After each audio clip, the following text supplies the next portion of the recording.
ನಮಸ್ಕಾರ ಎಲ್ಲರಿಗೂ, ನಾನು ನಿಮ್ಮ ಈಶ್ವರೀಶು. ಇವತ್ತೇನಪ್ಪ ಕೆಲಸ ಅಂತ ಹೇಳಿದ್ರೆ, ಹೊಸಪೇಟೆಯಿಂದ ಕುರಿಗೊಬ್ಬರ ತಂದಿದ್ರು. ಕರೆಕ್ಟಾಗಿ ಇವತ್ತಿಗೆ 1 ವರ್ಷದ ಕೆಳಗೆ ಕುರಿಗೊಬ್ಬರನ ಗುಡ್ಡೆನೇ ವ್ಯಾಪಾರ ಮಾಡಿ ಐಮಂಗ್ಲದಿಂದ ತೊಗೊಂಡು ಬಂದಿದ್ವಿ. ನಾವು ಯಾವುದೇ ಗೊಬ್ಬರ ತೊಗೊಂಡ್ರು ನಮಗೆ ಕಾಸ್ಟ್ ಎಷ್ಟಾರ ಆಗಿರಲಿ, ಗೊಬ್ಬರ ಚೆನ್ನಾಗಿರಬೇಕು. ಅದೇ ರೀತಿ ಈ ಗೊಬ್ಬರನೂ ಭಾಳ ಚೆನ್ನಾಗಿತ್ತು. ಇವರು ಹೊಸಪೇಟೆಯಿಂದ ಬಂದಿದ್ರು, 500 ಚೀಲ ಹರ್ಕೊಂಡು ಬಂದಿದ್ದಾರೆ ಈ ಲಾರಿಲಿ. ಇವರು ಸ್ಟಾರ್ಟಿಂಗಲ್ಲಿ ನಾವು ಕಾಲ್ ಮಾಡಿದಾಗ ಹೇಳಿದರು ಏನಂತ ಹೇಳಿದ್ರೆ, ಗೊಬ್ಬರನ ನೋಡಿ ದುಡ್ಡು ಕೊಡ್ರಿ ಅಂತ. ಅದಕ್ಕೆ ಇವಾಗ ಸುರಿದ್ಬಿಟ್ಟು ಕೂಡ ತೋರಿಸ್ತಾ ಇದ್ದಾರೆ, ಗೊಬ್ಬರ ಹೇಗಿದೆ ನೋಡ್ರಿ ಅಂತ.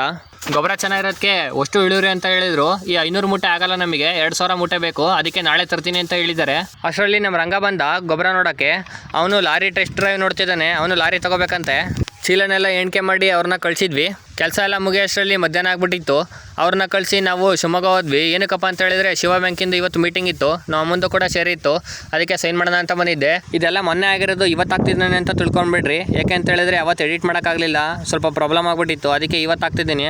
ಊಟ ಮಾಡಿ ಹೊರಗೆ ಬಂದೆ. ಅಷ್ಟರಲ್ಲಿ ನಮ್ಮ ರಿಲೇಟಿವ್ ಒಬ್ಬರು ಬೈಕ್ ಬಿಟ್ಟೋಗಿದ್ರಂತೆ. ಅದಕ್ಕೆ ಅವ್ರ ಮನೆಗೆ ನಿಲ್ಲಿಸಿ ನಮ್ಮ ದೊಡ್ಡಪ್ಪರು ಬಂದರು ಅಲ್ಲಿಗೆ ನನಗೆ ಕರ್ಕೊಂಡು ಹೋಗೋಕ್ಕೆ. ನಾವು ಸೀದಾ ಅಲ್ಲಿಂದ ಭತ್ತಕ್ಕೆ ಔಷಧಿ ತಗೊಳ್ಳೋಣ ಅಂತ ಹೊರಟ್ವಿ. ನಿನ್ನೆ ನಮ್ಮ ಚಿಕ್ಕಪ್ಪ ಭತ್ತಕ್ಕೆ ಗೊಬ್ಬರ ಹಾಕಿದ್ದಾರೆ, ನಾಳೆ ಈ ಔಷಧಿನ ಹೊಡಿಬೇಕು. ಅದನ್ನೆಲ್ಲ ತಗೊಂಡು ನಾವು ಸೀದಾ ಏತರ್ ಶೋರೂಮಿಗೆ ಬಂದ್ವಿ. ಈ ಸ್ಕೂಟಿ ನಮ್ಮ ನಾಗಣ್ಣಗೆ ಬೇಕಾಗಿತ್ತಂತೆ, ಅದಕ್ಕೆ ನೋಡ್ಕೊಂಡು ಹೋಗೋಣ ಅಂತ ಬಂದಿದ್ವಿ.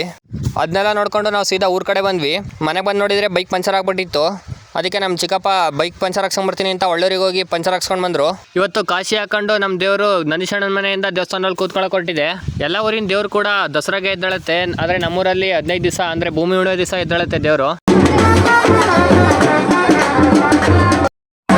ಇದಾಗಿತ್ತು ಇವತ್ತಿನ ದಿನಚರಿ.